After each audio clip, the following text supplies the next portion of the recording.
Welcome to Reframe Healthcare. My name is Dr. Zev Neuwirth. Over the course of 2 videos, we're going to illustrate 2 sides of the U.S. healthcare delivery coin. The first side of the coin is the story of our current situation. The second side is what we can do and what some are already doing to accelerate our transition to a better and brighter future for healthcare delivery in our country. One of the biggest strategic challenges for all stakeholders in healthcare today is figuring out how to thrive in the emerging consumer-centric value-based healthcare market.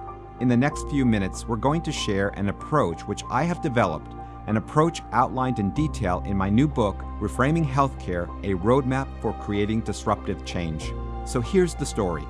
In the US, we have the most highly trained, brightest, and most dedicated professionals and experts. We have cutting-edge technologies and groundbreaking medical science.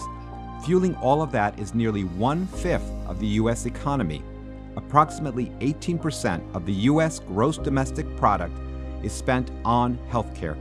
That's over $3.5 trillion per year, or approximately $11,000 per U.S. citizen per year. And yet, despite all those assets and resources, we continue to experience quality and safety outcomes that could best be described as mediocre, with crippling costs of care that are frankly unaffordable and unsustainable. From an American voter perspective, healthcare costs currently rank as the #1 concern, and surveys demonstrate that public trust in the U.S. healthcare system has literally crashed over the past couple of years. One could very well describe the state we're in by recalling the famous line from the 1970 Apollo 13 mission, "Houston, we have a problem." Let's explore this healthcare delivery problem further by outlining 3 major issues facing individuals and their families in our healthcare system. The first issue is what we've already alluded to, quality and safety outcomes. Despite the fact that the U.S. healthcare spend is twice as much as the next costliest country, we typically rank lowest in overall outcomes of care, such as life expectancy, compared to other developed nations. There are numerous startling and upsetting statistics we could review, but let's just mention one for now. The medical literature informs us that there are somewhere between 200,000 to 400,000 avoidable, that is preventable, deaths that occur within our healthcare system each year. It's a tragic situation. Moving to the issue of cost, it's been estimated that nearly 1 out of every $3 spent on healthcare in this country is wasted. That's well over $1 trillion a year that could be saved if healthcare delivery was more efficient and effective. The cost of healthcare is a leading cause of financial distress and bankruptcy for individuals, families, and municipalities. Alex Azar, the present Secretary for the Department of Health and Human Services, has made this issue of wasteful costs a cornerstone of his tenure.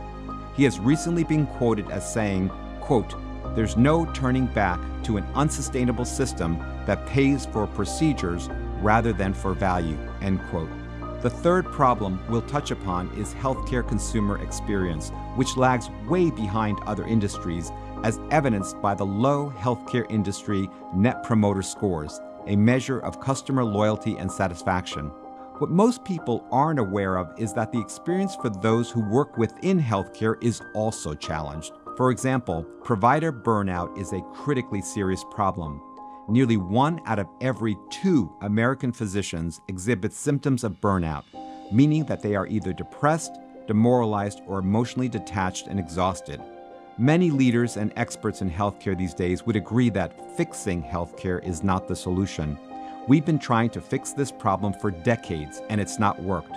What we need instead is to disrupt and transform healthcare delivery. One of the places that the disruption is beginning is with employers. Employers pay nearly 1/2 of all healthcare costs in this country.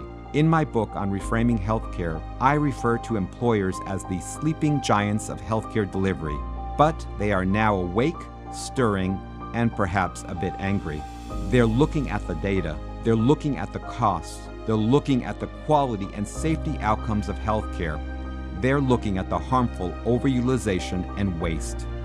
Warren Buffett has captured the sentiment amongst corporations and employers in his often quoted statement, quote, "Healthcare is the hungry tapeworm of corporate America," end quote. To that end, lots of employers have begun to take action, to take healthcare into their own hands.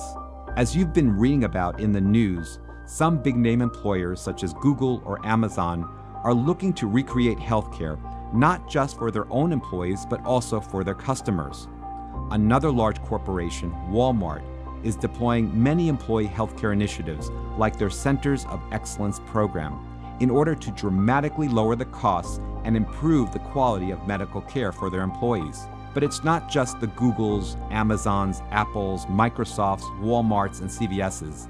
Hundreds, if not thousands, of other corporations like Comcast and GM are also implementing highly innovative and transformative healthcare delivery programs for their employees.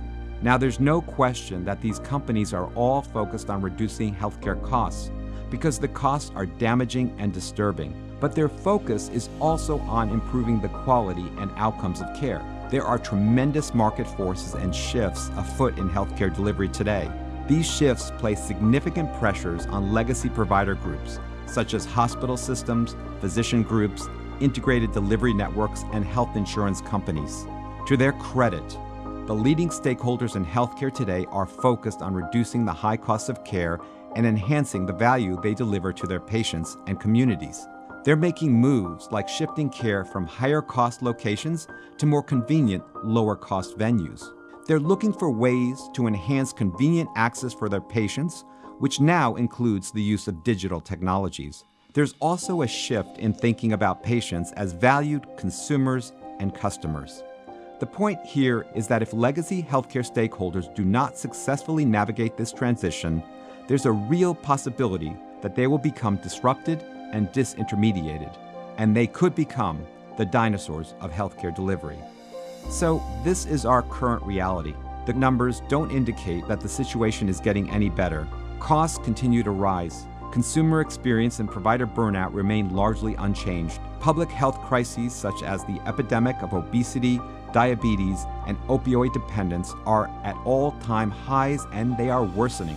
The situation seems dire or even hopeless, but the reality is that it's not. There is a way out of this long-standing, seemingly unsolvable dilemma.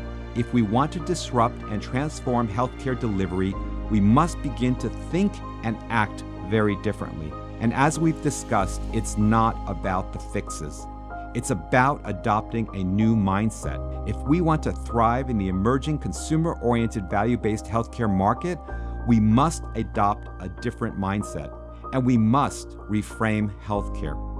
So in the second half of this presentation, let's take a look at what that means and what that would look like.